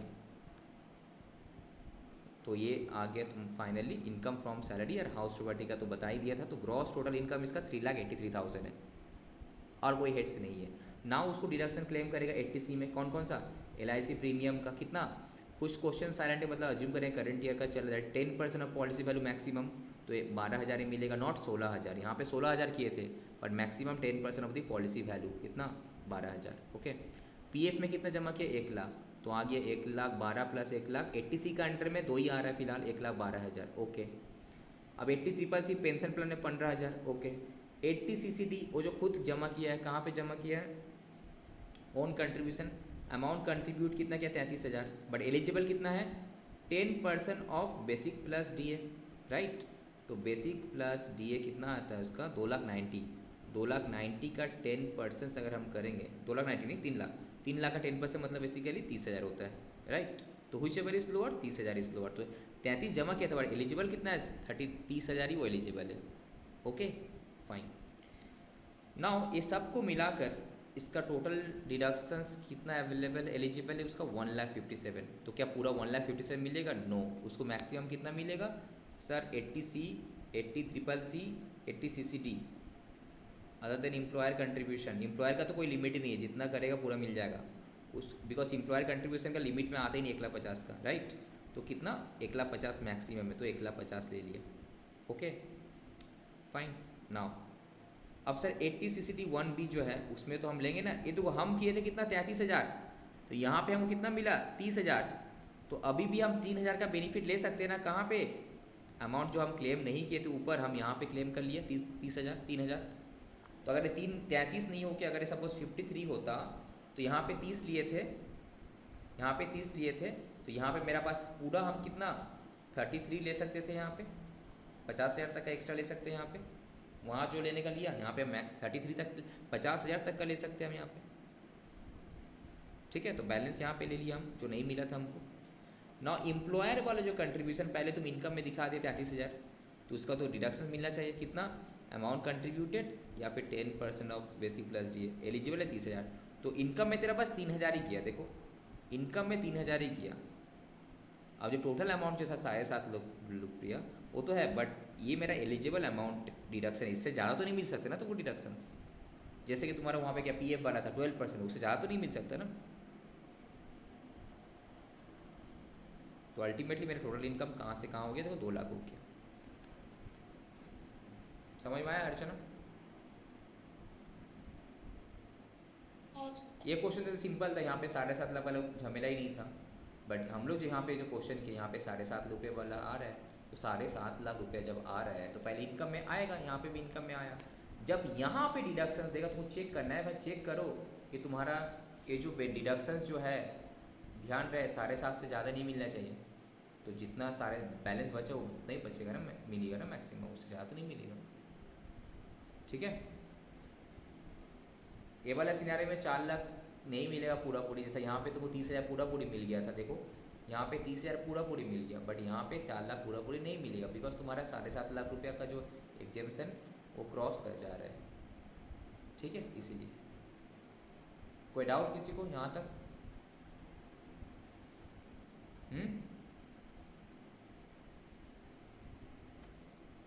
कोई डाउट है किसी को? सर वो मैट में 7.5 वाला चीज़ नहीं है सर, इसीलिए हम लोग कौन सा मैट में बोलो? सर स्टडी मैट के अंदर ये 7.5 वाला जो आप बता रहे थे, बट ये वाला हमको यहाँ पे दिखा नहीं रहा, एग्जाम्स देख रहे ये 7.5 लाख तो यहाँ पे नहीं दिखा कर, तो सैलरी चैप्टर में है, यहाँ तो एक्स्ट्रा तुम्हारा समझाने के लिए बोल दिया है। तुम ये तो सैलरी चैप्टर का अंडर में तुमको मिलेगा ना, यहाँ पे थोड़ी बोलेगा चैप्टर 6 में, ये तो एक्स्ट्रा नोट्स है ये कि टोटल 7.5 लाख रुपया है। तो जब तुम कैलकुलेट करोगे एम्प्लॉयर कंट्रीब्यूशन तो इसको दिमाग में रख के करना है तुमको 7.5 लाख रुपये वाला, ठीक है, तुम्हारे पास जो एग्ज़ाम में तुम्हारा स्टडी मेट में जो भी सम्स आया होगा तो वहाँ पे ये सिनेरियो है ही नहीं कि 7.5 लाख रुपया हो जा रहा है, ये सिनेरियो दिया ही नहीं होगा। देता तो उसको दिमाग में लेके करना था। प्रैक्टिकली तो ये वाला आता है सिचुएशन, इसीलिए ने यहाँ पे एग्जाम्पल बना के हम लोग का यहाँ पे दिया हुआ है। अगर तुम्हारा क्वेश्चन में 7.5 लाख रुपया कुछ बोला नहीं है कि एम्प्लॉयर कहाँ कहाँ की, मतलब 7.5 मतलब 7.5 तो बोलेगा नहीं। अगर सपोज तुमको देखना है कि एम्प्लॉयर का जो कंट्रीब्यूशन है कहीं इतना तो नहीं हो जा रहा कि 7.5 से ज़्यादा हो जा रहा है, तब तुम्हें दिमाग में क्वेश्चन साइलेंट रहे, तब भी तुम्हारा दिमाग में स्ट्राइक करना है। नॉर्मली अमाउंट में एग्जाम में क्वेश्चन देगा तो कम अमाउंट का रहेगा, तो तुम्हारा 7.5 से नीचे रहेगा तो तुम बच जाएगा। बट अगर तुम्हारा अमाउंट क्वेश्चन में बेनिफिट जो एम्प्लॉयर से मिल रहा, पीएफ पेंशन का मिलाकर सुपर एंड 7.5 से ज़्यादा है, तब तो ये सिनेरियो आएगा ना, पूरी तो एग्जामिनेशन देगा नहीं आप। ठीक है, ओके। आप मेडिक्लेम का एक है, ये बीच में कहाँ से आ गया, एक तो मेडिक्लेम करा के ख़त्म कर देते हैं। देखो नॉर्मली सबको मेडिक्लेम कराता है, that is called health insurance. Health insurance क्या होता है कि सपोज हम अपना लाइफ का ऊपर, अपने स्पाउस के लाइफ के ऊपर, हेल्थ के ऊपर, अपना हेल्थ के ऊपर, अपना डिपेंडेंट चिल्ड्रेन का हेल्थ के ऊपर एक हेल्थ इंश्योरेंस करा सकते हैं। What is the difference between life insurance and health insurance, बताओ तो।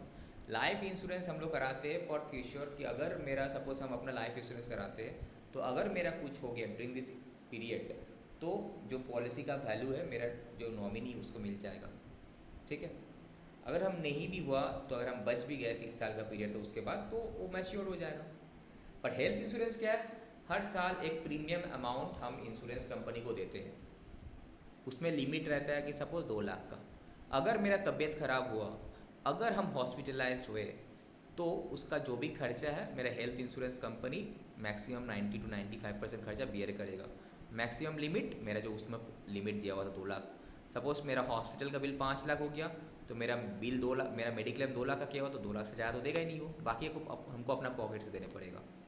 ठीक है, सपोज हम 8 लाख का इंश्योरेंस करा के रखे हेल्थ इंश्योरेंस, तो पूरे हो गया, जो डिसअलाउ करते हो अपना पॉकेट से देने पड़ता है। तो ये फ़ायदा क्या होता है, सपोज अब सडनली किसी का तबीयत खराब हो गया, ठीक है, अब 3 लाख 4 लाख रुपया का ज़रूरत है मेडिक्लेम ट्रीटमेंट करवाने के लिए, कहाँ से लेकर आएगा। तो इसीलिए सबको क्या करता है कि हेल्थ इंश्योरेंस करा के रखता है। ठीक है, जैसे कि अभी इंडिविजुअल तुम कराने जाएगा 10,000 15,000 12,000 लगेगा। जितना लेट करके कराता है उतना ज़्यादा रहता है प्रीमियम, जितना कम एज में कराता है उतना प्रीमियम कम रहता है, डिपेंडिंग ऑन उसका रिस्क का इसके ऊपर। तो यहाँ पे हेल्थ इंश्योरेंस बेसिकली हम लोग कराते हैं सो दैट पूरा साल भर हम टेंशन फ्री रह के अगर इशू हुआ भी तो मेरा टेंशन नहीं है, बिकॉज मेरा इंश्योरेंस किया हुआ है तो insurance company will take care.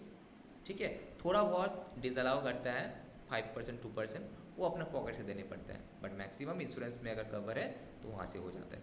तो इसीलिए सबको हेल्थ इंश्योरेंस कराता है। इसका बेनिफिट क्या है, इसका बेनिफिट तुमको इनकम टैक्स में बेनिफिट मिल जाता है। कितना मिलता है इनकम टैक्स में बेनिफिट, बोलते हैं सर कि मैक्सिमम 25,000। किसका, अगर तुम यहाँ पे भी 2 चीज़ 2 बार में कवर करना है। यहाँ पे तुम देखो, अगर तुम हेल्थ इंश्योरेंस कराए खुद का तब भी तुम्हारा मैक्सिमम लिमिट कितना है 25,000, स्पाउस का अकेला किया 25,000, चिल्ड्रन का किया 25,000, तीनों को मिलाकर भी अगर करता है तब भी तुम्हारा लिमिट क्या है 25,000 ही है। साल भर में तुम जो इनकम टैक्स में डिडक्ट, तुम अमाउंट चाहे जितना भी किया, तुम्हारा अगर इंश्योरेंस प्रीमियम का अमाउंट 25 से कम है तो उतना ही एक्चुअल अमाउंट मिलेगा। अगर 25 से ज़्यादा है तो मैक्सिमम कितना 25, सपोज हम 30,000 रुपया का बीवी बच्चा मेरा मिलाकर 30,000 रुपया का इंश्योरेंस कराए तो हमको कितना मिलेगा डिडक्शंस, दैट इज एग्जेम्पशन कितना मिलेगा 25,000 मैक्सिमम। अब क्वेश्चन में बोला है कि अगर सेल्फ, स्पाउस, बच्चा, इन तीनों में से किसी का भी एज अगर 60 साल क्रॉस हो चुका है तो तुम्हारा ये जो बेनिफिट है ना 25 का बदले डबल हो जाएगा 50 साल। अब सपोज मेरा एज है 61 ईयर्स, मेरा वाइफ का एज है 50, मेरा चिल्ड्रंस का एज है सपोज बिलो 50, मतलब 30 40 30 25 वॉट एवर इट इज़।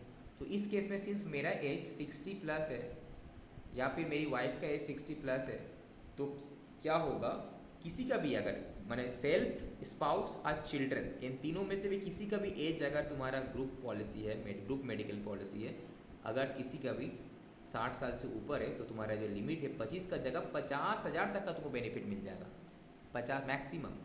अब मेरा पॉलिसी का अमाउंट सपोज है 60,000 तो हमको कितना का बेनिफिट मिल जाएगा 50,000 का। अब सपोज मेरा पॉलिसी का मेरा प्रीमियम मेरा हेल्थ इंश्योरेंस प्रीमियम हम पे किए 40,000, तो कितना का बेनिफिट मिल जाएगा? 40,000 का। मैक्सिमम है 50,000, मिनिमम तो जितना होगा उतना ही ना एक्चुअल। अगर इन तीनों में से सपोज अभी अगर रिसेंटली अगर हम अपना हेल्थ इंश्योरेंस कराते, मेरा मेरा बीबी का, मेरा बच्चा का, तो तीनों का हम लोग का एज 60 से कम है, तो मेरा लिए लिमिट कितना होगा? 25,000। तुम अगर कराते हो, अब तुमको देखना है तुम्हारा बीवी बच्चा मिला के हेल्थ तीनों का एज कितना है? बिलो 60, तो तुम्हारे लिए मैक्सिमम 25,000 ही मिलेगा डिडक्शंस। ठीक है, ओके। बट अगर तुम अपना मम्मी पापा का कराते हो, ये एक अलग है, दो कैटेगरी में प्लस करना है। मम्मी पापा का भी तुम अगर कराते हो, चाहे डिपेंडेंट हो या ना हो, तो अगर मम्मी और पापा में से किसी का भी एज अगर 60 साल क्रॉस नहीं हुआ है तो 25,000। अगर मम्मी और पापा में से किसी का भी एज 60 साल क्रॉस हो गया तो उस 50,000। इसका मतलब क्या? तुम अगर सपोज ये 1 है, ये 2 है, तुम मम्मी पापा अपना फैमिली का तो किया, मतलब बीवी बच्चा अपना तो किया, प्लस मम्मी पापा का भी किया, तो तुम्हारा मैक्सिमम डिडक्शन कितना मिलेगा बोलो तो? फर्स्ट सिनेरियो है पांचों में से किसी का भी एज तुम्हारा फर्स्ट सिनेरियो से केस 1, ठीक है, सेल्फ, स्पाउस, चिल्ड्रन और यहाँ पे पेरेंट्स, टोटल केस 1 सब लेस देन 60 ईयर्स है। तो बताओ इसमें हमको डिडक्शन कितना मिलेगा? इसमें और इसमें कितना मिलेगा? 25,000 मैक्सिमम। हम जो ही बात करें मैक्सिमम का, मिनिमम तो जो एक्चुअल अमाउंट है। पेरेंट वाला भी 25, तो 25 और 25 कितना? 50,000 तक का तुम डिडक्शन क्लेम कर सकता है, राइट। अब सपोज इन सिचुएशन में से यहाँ पे हम बोल रहे कि हम लोग 60 ईयर्स से कम है, तो हम लोग इसमें लिमिट कितना है? सिचुएशन नंबर 2 में कितना मिलेगा? हम लोग तीनों में से सबका एज 60 से कम है, कितना मिलेगा डिडक्शन? 25,000 ही मिलेगा। बट इनमें से मम्मी पापा में से ये भी था लेस देन 60 था, मम्मी पापा में से किसी का भी 60 क्रॉस हो गया तो का कितना हो जाएगा लिमिट? 50,000। तो इस केस में तुम्हारा टोटल बेनिफिट कितना? टोटल मैक्सिमम हम कितना ड्रॉ कर सकते, डिडक्शन ले सकते? 75,000 का डिडक्शन ले सकते हैं, राइट। अब थर्ड सिनेरियो कि मेरी स्पाउस का भी एज 60 क्रॉस या किसी एक का भी 60 क्रॉस कर गया, तो यहाँ पे कितना मिलेगा हमको? 50,000। अब मेरा मम्मी पापा का भी 60 क्रॉस हो गया तो कितना? 50,000। तो कितना हो गया? 1,00,000। ठीक है, तो डिपेंड करता है कि तुम किस कैटेगरी, तुम्हारा 2 ग्रुप में यहाँ पे तोड़ेगा। नॉर्मली सब है, जैसे कि हम लोग क्या करते हैं, सब ग्रुप फैमिली पॉलिसी लेते हैं, तो देखते हैं कि अगर मेरा सेल्फ स्पाउस इसमें से क्या 60 क्रॉस कर गया, नहीं किया तो 25, मम्मी पापा का 60 क्रॉस नहीं किया तो नहीं भी किया तो 25 प्लस 50 का हम ले सकते हैं डिडक्शन। अब देखते हैं कि यार मेरा 60 क्रॉस नहीं किया मेरा वाला में, ठीक है, बट मम्मी पापा का तो 60 क्रॉस है, तो हम इसको 75 तक का डिडक्शन ले सकते हैं, ठीक है। और हम लोग दोनों का 60 क्रॉस कर गया है, इस ग्रुप में भी इस ग्रुप में भी, तो हम लोग 1,00,000 तक का ले सकते हैं। बट ये मैक्सिमम है, मिनिमम कितना? जितना तुम एक्चुअल में प्रीमियम पे किया। अंडरस्टूड कि नहीं अंडरस्टूड?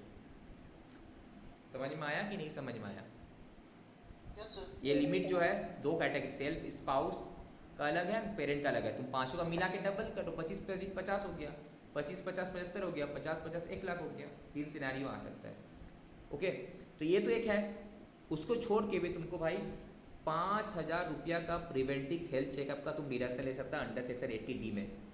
तुम इंश्योरेंस कंपनी को जो दे रहा हो वो तो ले लिया तुम, अब प्रिवेंटिव हेल्थ चेकअप कर बुक का नाम से तुम self, spouse, dependent children, mummy papa का एक करके तुम 5,000 रुपया का भी इनकम टैक्स में बेनिफिट ले सकता है। तुम चाहे नॉर्मली कोई डॉक्टर दिखाए ना दिखाए सबको ले लेते हैं, बिकॉज सारा साल तो डॉक्टर दिखाते रहते हैं, टेस्ट कराते रहते हैं, बिल तो रखना ही है, तो आराम से 5,000 क्रॉस हो ही जाता है। तो प्रिवेंटिव हेल्थ चेकअप बोले तुम ले सकता है 5,000 का, तुम चाहे इंश्योरेंस कर या ना कर ये तुम ले सकता है। और ये जो लिमिट है 5,000 सबके लिए नहीं है, सब कुछ मिलाकर, ये पाँचों का मिलाकर, self, spouse, dependent children and parent, पाँचों का मिलाकर, ओके। अलग अलग कैश में करेंगे 5,000 तो क्या बोल रहे हैं? सर कैश में अगर करते हैं, कैश में करने से तुम्हारा कैश वाला का यहाँ पे लिमिट था ना, यहाँ पे कैश में भी करने से तुम्हारा यहाँ पे इस केस में तुम्हारा चल जाए मेडिकल, रुको रुको क्या था ये वाला केस में, कैश कैश कैश इसका तो तुम्हारा may be paid in cash, yes may be paid in cash, obviously बात है, हमने जो प्रिवेंटिव डॉक्टर खाना जाएगा तो कैश में तो देगा ना, तुम कौन सा चेक में तुम पेमेंट करेगा, कौन सा एनएफटी में पेमेंट करेगा, तो कैश में भी इस केस में चल जाएगा, बिकॉज प्रैक्टिकली होता ही है, कैश में भी चलता है इस केस में। इस केस में cash is also allowed. But अगर तुम मेडिक्लेम प्रीमियम दे रहा है, ठीक है, तो उस केस में तो भाई अदर देन कैश होना चाहिए। तुम चेक में कैश में करेगा तो डिसअलाउ कर देगा। चेक हो सकता है, एनईएफटी, डिमांड ड्राफ्ट, जीपे, फीपे सब कुछ कर सकता है ऑनलाइन मोड पे, credit card, debit card, but cash नहीं होगा। ठीक है, समझ में आया? Yes sir. नेक्स्ट तुम्हारा क्या है, समटाइम्स क्या होता है, हम लोग कंट्रीब्यूशन करते हैं सेंट्रल गवर्नमेंट हेल्थ स्कीम में, ठीक है, तो उस केस में भी तुमको डिडक्शंस मिल जाएगा। ओके, समटाइम्स सपोज क्या हुआ, किसका मेडिकल इंश्योरेंस हम नहीं करवाए हैं किसी का, तो मेडिकल इंश्योरेंस नहीं करवाए बट खर्चा किए, मेडिकल एक्सपेंडिचर किए on the health of the person who is senior citizen and in respect of which whom no medical insurance has been taken, तो उस केस में भी तुमको डिडक्शन मिल जाएगा। और मैक्सिमम कितना, वही 25,000। अगर इसका एज 50 से ऊपर है तो कितना, 50,000 मिल जाएगा। तो हेल्थ इंश्योरेंस नहीं भी करवाया है, तुम अगर खर्चा करते हैं तो उसका भी, तुम सीनियर सिटीजन है, जो कि ना सीनियर सिटीजन है, तो उसका 50,000 तुमको यहाँ पे मिल जाएगा। ओके, ठीक है, एक तो हेल्थ इंश्योरेंस तो मिलेगा ही, प्लस अगर नहीं करवाया होगा, सीनियर सिटीजन है, हो सकता है कि केस छूट नहीं करवाए थे, मेडिकल खर्चा किया तुम, तो मैक्सिमम 50,000 तक का यहाँ पे तुम ले सकते हैं। इस सेट में 50, उसमें ये 50 मैक्सिमम, दोनों तरफ अगर सीनियर सिटीजन है तो 50-50 1 लाख तक तुम ले सकते हैं। और ये तो था तुम्हारा इंडिविजुअल केस में। HUF अगर हिंदू अनडिवाइडेड फैमिली है तो वही 25-50-50। Premium paid for mediclaim of any member HUF तो 25,000। अगर सीनियर सिटीजन है कोई भी एक जन, ठीक है, तो 50,000। अब मेडिकल एक्सपेंडिचर इनकट किया on health of any one this तो 50,000। टोटल डिडक्शन मैक्सिमम 50,000 यहाँ पे इन केस ऑफ दिस HUF। ठीक है, इसको और डिटेल में फिर हम लोग जो बचा कुचा है नेक्स्ट क्लास में फिर यहाँ से स्टार्ट करेंगे। ठीक है, समझ में आया? कुछ इंपॉर्टेंट है, 80C 80D तो एकदम सबका लाइफ में एप्लीकेबल है, तुम्हारा नहीं होगा तो मम्मी पापा का लाइफ में तुम लोगों का होगा। ठीक है, चलो यहाँ पे क्लास एंड करते हो।